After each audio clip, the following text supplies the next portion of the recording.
बात करते हैं बीजेपी की। आज बीजेपी के भीतर से मुझे एक बड़ी खबर मिली। खबर यह है कि राजस्थान के रास्ते संसद पहुंचने वाले ज्यादातर केंद्रीय मंत्रियों को इस बार लोकसभा चुनाव लड़वाया जाएगा। यानी जो कई मंत्री जो पहले राज्यसभा से संसद गए थे, इस लिस्ट में 7 मंत्रियों के नाम हैं। ये मंत्री कौन कौन हैं और कहां-कहां से लड़ने वाले हैं, इसकी एक रिपोर्ट आज मेरे पास है। बारी बारी से इनके बारे में मैं आपको बताता हूं। इसमें सबसे पहले नंबर पर है धर्मेंद्र प्रधान, जो शिक्षा मंत्री हैं। धर्मेंद्र प्रधान ओडिशा के ही रहने वाले हैं। ऐसे में इन्हें ओडिशा के ढेंकनाल या फिर संबलपुर सीट से चुनाव लड़वाया जा सकता है। ढेंकनाल में 4 बार से बीजू जनता दल जीतती आ रही है और पिछले 2 बार से बीजेपी यहां दूसरे नंबर पर है। जबकि संबलपुर में बीजेपी का सांसद है। 2019 में पहली बार बीजेपी ये सीट काफी कम अंतर से जीती थी।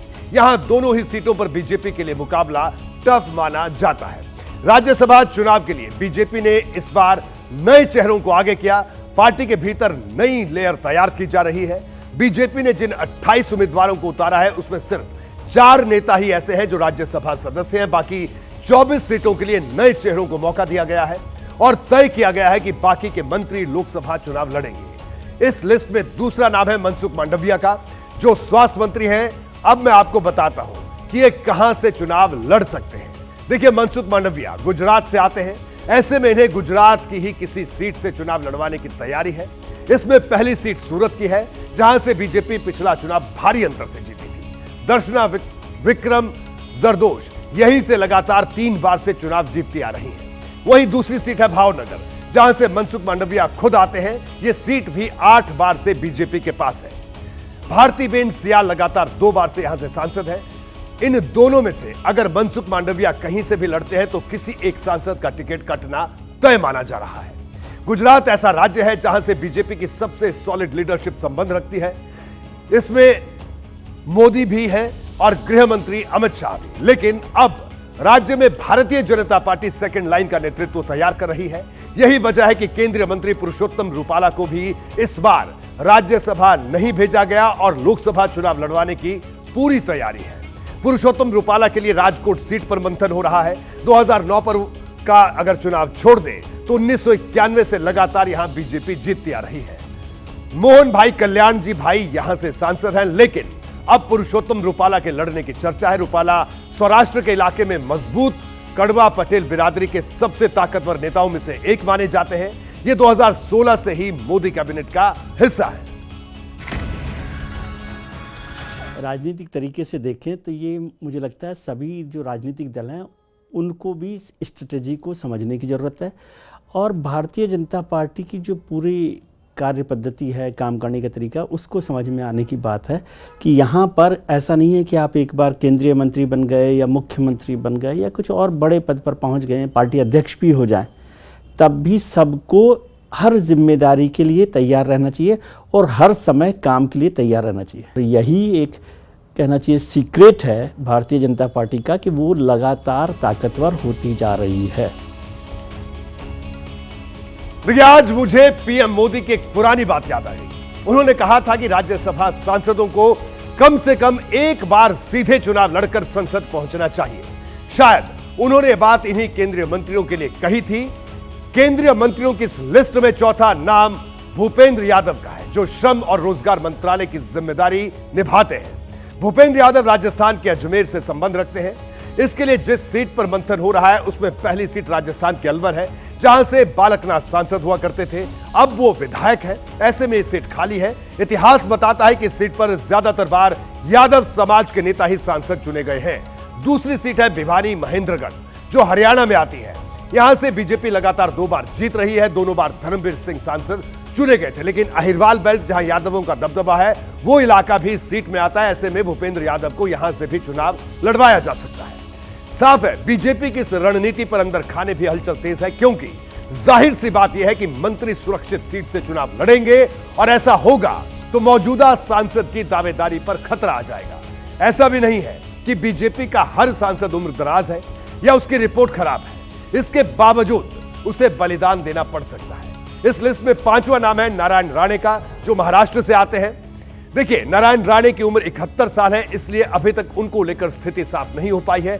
चर्चा यह भी है कि उनकी जगह उनके बेटे को इस बार चुनाव लड़वाया जा सकता है।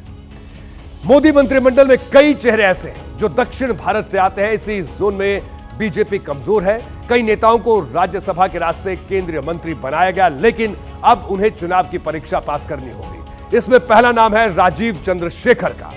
वैसे तो राजीव चंद्रशेखर केरल से ताल्लुक रखते हैं, लेकिन सियासी तौर पर वो कर्नाटक में मजबूती दिखाते हैं। पहली बार ये कर्नाटक से ही राज्यसभा के निर्दलीय सदस्य बने थे और दूसरी बार बीजेपी ने राज्यसभा पहुंचाया। अब बीजेपी इन्हें नॉर्थ बैंगलोर या साउथ बैंगलोर में से किसी सीट पर टिकट दे सकती है।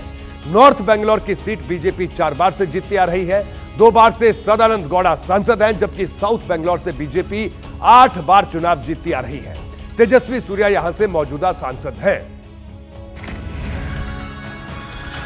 जब कोई बड़ा नेता जाता है तो केवल एक लोकसभा सीट या एक विधानसभा सीट तक ही उसका प्रभाव नहीं रहता है। उसकी नीतियां और जैसे भी होता है उस पार्टी की एक तो बहुत बड़ी भूमिका पार्टी की होती है, लेकिन पार्टी का अगर कोई हैवी वेट जा रहा है तो निश्चित तौर पर वो अपनी कॉन्स्टिट्यूएंसी के अलावा उस पूरे क्षेत्र पर प्रभाव डालता है।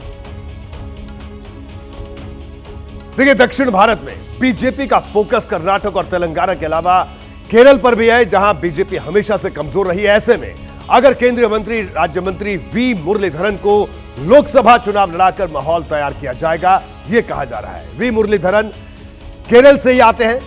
मुझे खबर मिली है कि वो उन्हें कुन्नूर या फिर तिरुवनंतपुरम से चुनाव लड़वाया जा सकता है। कुन्नूर ऐसी सीट है जहां बीजेपी कभी नहीं जीती।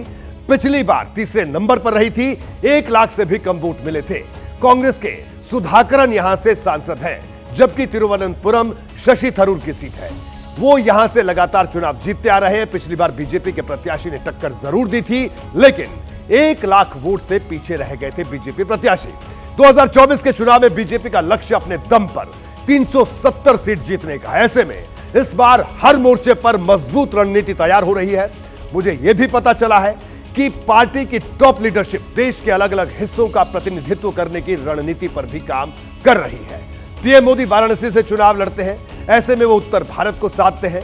गुजरात से जेपी नड्डा को राज्यसभा भेजा गया, ऐसे में वो पश्चिम भारत को संदेश दे रहे हैं। और अब खबर यह है कि गृह मंत्री अमित शाह पूरब या दक्षिण भारत की किसी सीट से मैदान में उतर सकते हैं। यानी पूरब से पश्चिम और उत्तर से दक्षिण तक बीजेपी मजबूत संदेश देने की कोशिश कर रही है। जैसे ही घड़ी का काटा दोपहर 2:30 पे आए, बबीता जी का दिल सास बहू साजिश के लिए मचल जाए। और ये है इनकी बहू, पूरे दिन ऑफिस की टेंशन हो जाए गॉन जब ये करें अपना फेवरेट शो फ्री टाइम पे ऑन। इनकी तरह आप भी देखिए अपना फेवरेट शो अपने टाइम पर और डाउनलोड कीजिए एबीपी लाइव ऐप अपने स्मार्ट टीवी पर।